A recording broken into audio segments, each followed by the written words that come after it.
अस्सलाम वालेकुम। Hope so you will be fine and safe. आपने बहुत पसंद किया मेरा पहला लेक्चर और अभी आज हम दूसरा लेक्चर बनाएंगे। दूसरा लेक्चर हमारा मुश्तमिल होगा मॉड्यूल नंबर 10 से 15 तक। तो बगैर टाइम वेस्ट किए हम अपना लेक्चर स्टार्ट करते हैं। आज हमारा है module number 10। Module number 10 start करने से पहले मैं सबसे पहले आपको ये बात बता दूं कि मॉड्यूल नंबर 10 में है क्या। मॉड्यूल नंबर 10 में कंप्यूटर की राउंड अबाउट हिस्ट्री है कि ये कब से शुरू हुआ, इसकी तारीख सारी इसके अंदर है। मॉड्यूल नंबर 10 में हम स्टार्ट करते हैं। सबसे पहले जो कंप्यूटर डिज़ाइन किया गया था उस कंप्यूटर का नाम था अबैकस।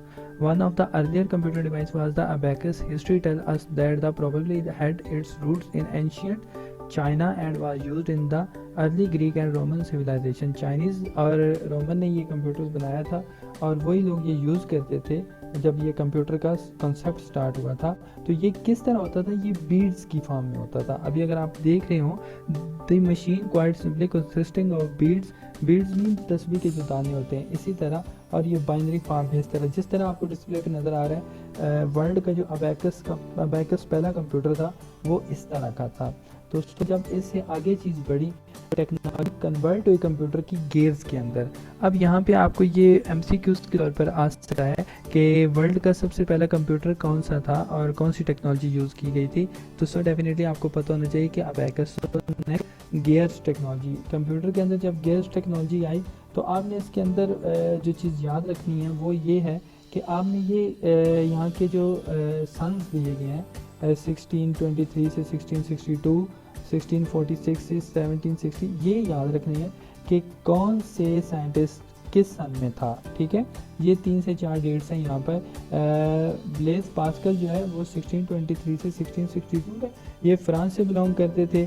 गॉड फायर्ड जो थे, ठीक है, ये 1646 से 1716 तक। और इन्होंने मतलब ये वो लोग हैं कि जिन्होंने गेयर टेक्नोलॉजीज़ को जला बख्शी है, जिन्होंने गेयर टेक्नोलॉजी को इन्वेंट किया है, ये वो लोग हैं। फिर जो सबसे ज़्यादा नाम आता है कंप्यूटर में, चार्ल्स बेबेज का, ये 1792 से 1871, और ये पक्का एमसीक्यू आता है हर दफ़ा। ठीक है, तो ये आपने याद करना है। These machine represent data through gear positioning. ठीक है, ये मशीन कैसे दिखती थी, ये आप सकते हैं, ये मशीन इस तरह की दिखती थी। सही है। गियर मशीन से जब काम आगे चला तो फिर एक टेक्नोलॉजी आई जिसका नाम था पंच कार्ड। पंच टेक्नोलॉजी जो है वो हरमन हॉलरिथ ने क्या कहते हैं इन्वेंट की थी। ये 1860 से 1929 तक था। ठीक है। Concept of representing information as hole in paper card to speed up the tabulation process in the 1890 US. ठीक है। पंच कार्ड, पंच आपने देखा होगा कि जो पेपर सुराख करने के लिए इस्तेमाल होता है। इधर आप देख सकते हैं नीचे पिक्चर्स में भी कि ये पंच टेक्नोलॉजी किस तरह थी। और नेक्स्ट जब काम चला, इससे आगे जब चीज़ अपग्रेड किया गया तो फिर एक कॉन्सेप्ट आया। ठीक है, उस कॉन्सेप्ट का नाम था इनेक। ठीक है।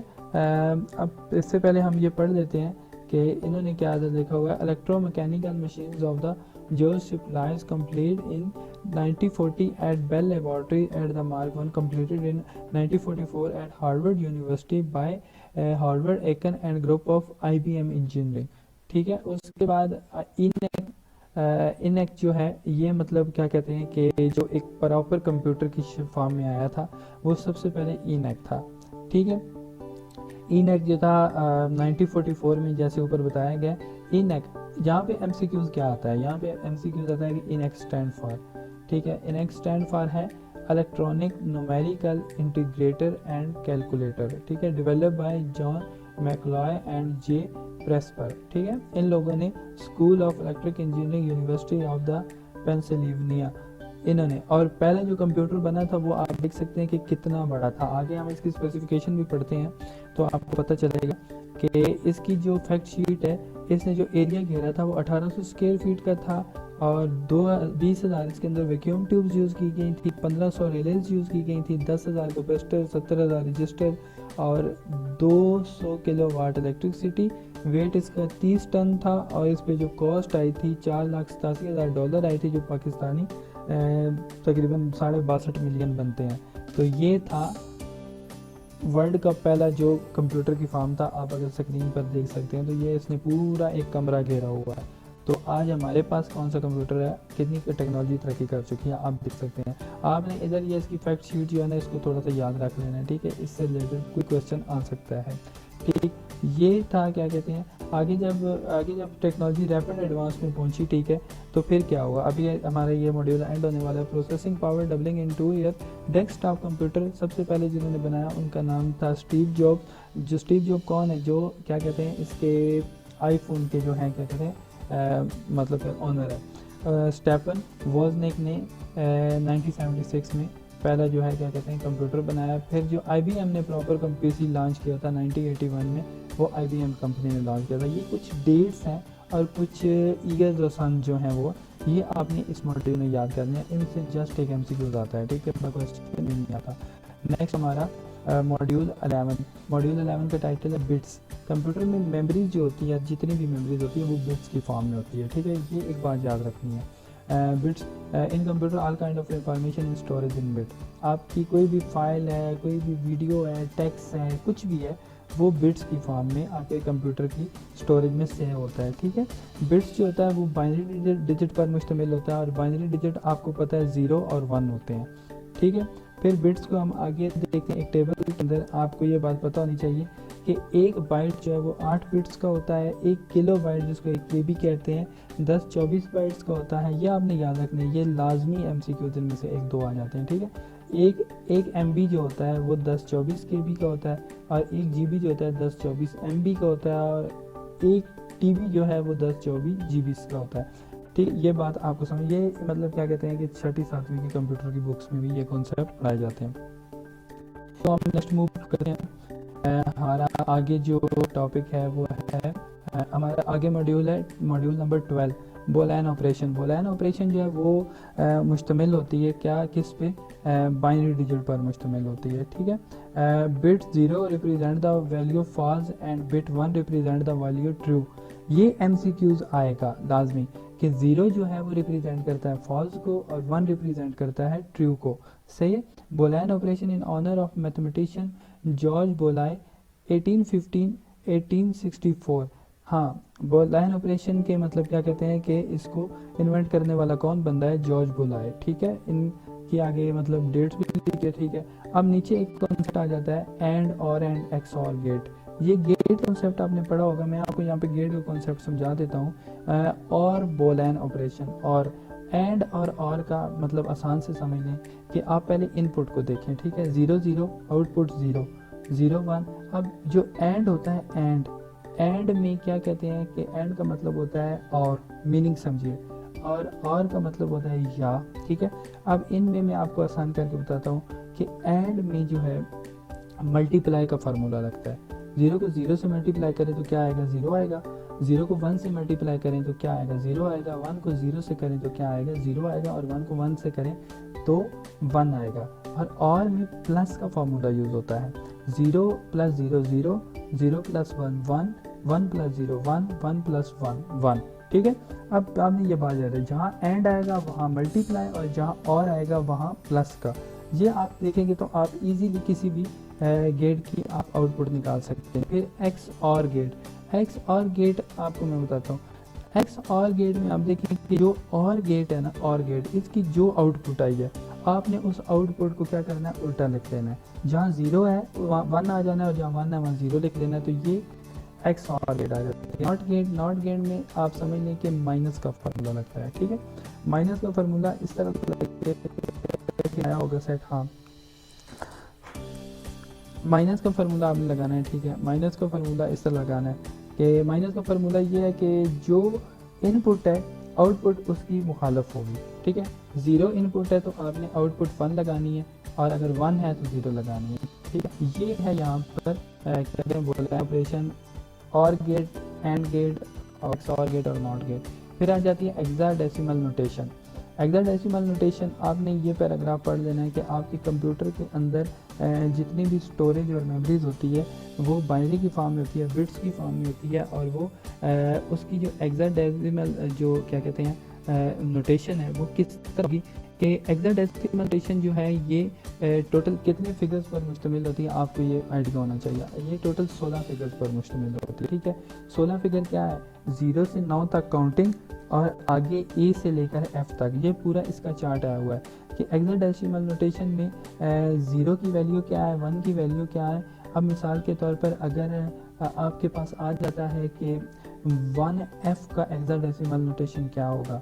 अब 1 की वैल्यू है 0001 और F की वैल्यू है 1111, ठीक है। तो ये 1F की वैल्यू ये होगी, पहले हम लिखेंगे 0001 और आगे फिर 111 लिख देंगे। तो इस तरह हेक्साडेसिमल रिप्रेजेंटेशन है और नोटेशन है। ये चार्ट दिया गया।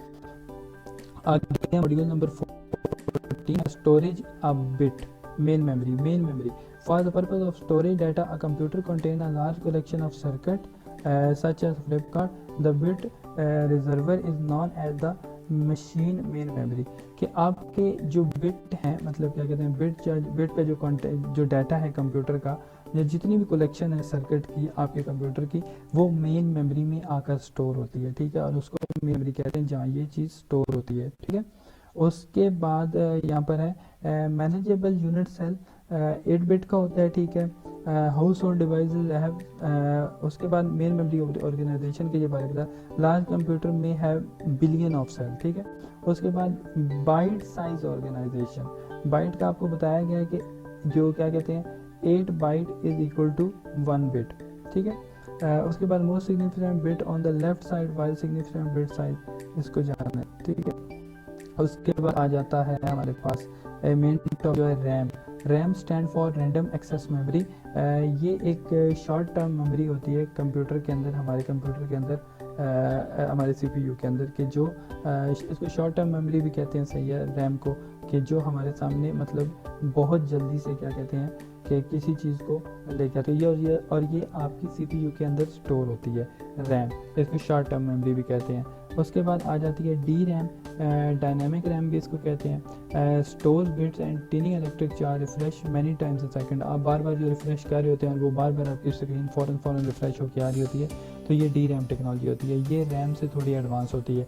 फिर एस डी रैम जो है सिंक्रोनस डी रैम, तो ये क्या कहते हैं कि डी रैम से भी ये एडवांस फॉर्म है। Use to refer to D RAM applies additional technique to decrease the time needed to retrieve the content from the main memory cell, ठीक है। Additional technique to decrease the time, मतलब RAM का purpose ये है कि आपका time बचा कर देती है, मतलब इसका काम ये है कि मेमोरी को फ़ौरन से एक्सेस करके आपके सामने ले आती है जो भी आपने डाटा स्टोर किया होता है। तो रैम का पर्पज़ ये है कि आपके टाइम को डिक्रीज करती है।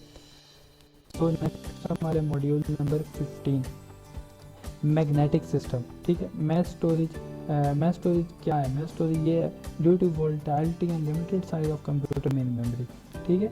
ये एक लिमिटेड साइज है, ठीक है। इसके अंदर कहते हैं कि मैथ स्टोरेज के बारे में जब एक पिक्चर और उसके थ्रू पहले हम ये पढ़ लेते हैं। मैथ स्टोरेज क्या है, thin spinning disk with magnetic coding to hold data, read write head place above और below disk, each head transfer a circle called track. Normally each track is divided into equal sector have equal number of bit 512 bytes to few kb. outer track contain more information। अब जो हमने ये पढ़ा है इसको pictorial form में हम divide करते हैं, ठीक है। अब ये एक डिस्क है, ठीक है। तो डिस्क इस मोशन में मूव कर रही है, ठीक है। ये जो इस तरह मेरा कर्सर आप देखते हैं इसमें मूव कर रही है, ठीक है। और उसके बाद हम देखते हैं कि ये जो इसका पार्ट है, ये जो इसको ऊपर से टच हो रहा है, ये रीड एंड राइट हेड होता है, ठीक है। ये मतलब हार्ड ड्राइव की बात कर रहा है, उसके इंटरनल डिस्क स्टोरेज जो डिवाइस है उसके बारे में बात कर रहा है, ठीक है। और इसको एक्सेस आर्म भी कहते हैं, ठीक है। या और इसकी जो मोशन है उसको आर्म मोशन कहते हैं, ठीक है। इस पूरी प्लेट को डिस्क कहते हैं, ठीक है। उसके बाद ये जो ऊपर लाइंस लगी हुई हैं इसको ट्रैक डिवाइडर कहते हैं, ये जो लाइंस लगी हुई हैं, ठीक है। ये आपने पिक्टोरियल फॉर्म में देख लिया। जोन बिट रिकॉर्डिंग जो है, ठीक है, जोन बिट रिकॉर्डिंग जो है वो 10 जोन पर मुश्तमिल होती है, ठीक है। उसके बाद आ जाता है सीक टाइम क्या होता है, time required to move the read and write head from one track to another track, ठीक है। एक ट्रैक से दूसरे ट्रैक तक जो मतलब क्या कहते हैं डिस्टेंस होता है, ठीक है, रीड एंड राइट का, और उसको सीक टाइम कहते हैं। रोटेशन डिले क्या होता है, average amount of time required for the desired data to rotate around the read and write once the head has been position over the desired track. मिसाल के रोटेशन डिले ये है कि आपने ट्रैक 2 को क्या कहते हैं चलाया है, ठीक है। ट्रैक 2 को चलाने के बाद आप डिज़ायर है आपकी कि मैं ट्रैक 4 पे जाऊँ, 3 नहीं, तो इसको रोटेशन डिले कहते हैं। एक्सेस टाइम क्या है? The sum of seek time and rotation delay, कि सीक टाइम और रोटेशन डिले का जो टाइम सम टाइम है उसको एक्सेस कहते हैं। ट्रांसफ़र रेट क्या है? The rate of we data can be transfer or form from the disk, ठीक है। ये मतलब उस टाइम ट्रांसफ़र रेट मतलब जो डाटा ट्रांसफ़र करने में जो मतलब टाइम लग रहा है या मतलब उसका क्या कहते हैं ड्यूरेशन आ रहा है, उसको ट्रांसफ़र रेट कहते हैं। तो आज का हमारा लेक्चर कंप्लीट हुआ है। अगर मेरी कोई बात समझ नहीं आई, कोई कॉन्सेप्ट क्लियर नहीं हुआ, तो आप कमेंट में आके बेझिझक धड़ल्ले से पूछ सकते हैं कि जनाब हमें ये बात समझ नहीं आई, ठीक है। तो मेरा काम एक्सप्लेन करना, मैं कमेंट सेक्शन में भी एक्सप्लेन करूँगा। और इंशाल्लाह मिलते हैं अपने नेक्स्ट लेक्चर में। Wish you best of luck. अल्लाह हाफिज़।